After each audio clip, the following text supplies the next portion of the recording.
Chapter 2. The Glimmer Beneath the Roots. The morning after the storm, the village of Eldyhole was slow to get moving. Crows cawed from branches still wet with dew, and the smell of damp earth hung in the air. Aeron stepped outside, stretching his arms up towards the pale sky. Last night's dream still felt real, like a fog in the back of his mind. Fire, a whispering voice, and a low hum that vibrated right through his bones. He shook it off. Dreams were just dreams. That's what he'd always been told.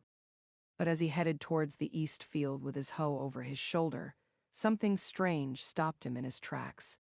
The old oak tree near the edge of the woods, the one the villagers always said was older than the hills themselves, had split right down the middle. Its twisted roots were ripped out of the ground, leaving a hollow underneath.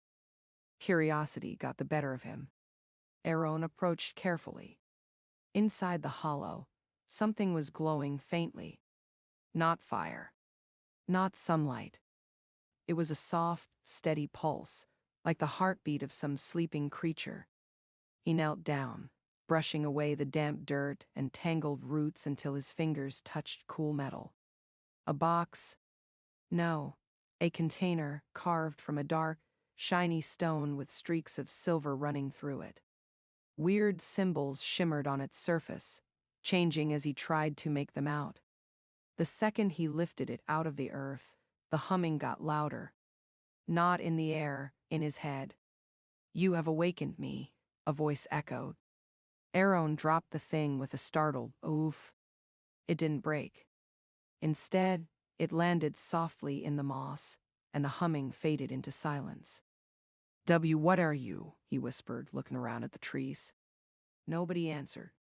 He wrapped the thing in his cloak and hurried back to the farmhouse, his heart pounding like crazy. Inside, he put the object on the wooden table, staring at it like it might blow up any second. The symbols had changed.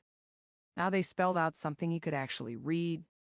"The world ain't what it seems. Open your eyes." Aeron backed away, not sure if the words were real or if his mind was playing tricks on him. He'd lived a simple life, keeping to himself, avoiding the village elders, and dodging questions about being an orphan. But now his past felt like it was catching up to him. His thoughts were interrupted by a knock at the door. It was Mira, the healer's daughter. "You didn't come to market," she said, glancing past him. Her eyes landed on the object. "What's that?" "Found it near the oak tree," he said, feeling unsure. She stepped inside, her eyes narrowing. "That symbol. My mother has a book with that exact rune. Hold on a sec." Within the hour, Mira was back with a leather-bound book. She flipped through the pages until she found a faded picture, a container exactly like Aeron's. "The Vessel of Veritas," she read out loud. "Forged way back in the Age of Dusk, they say it holds the truth of the world, hidden from regular folks."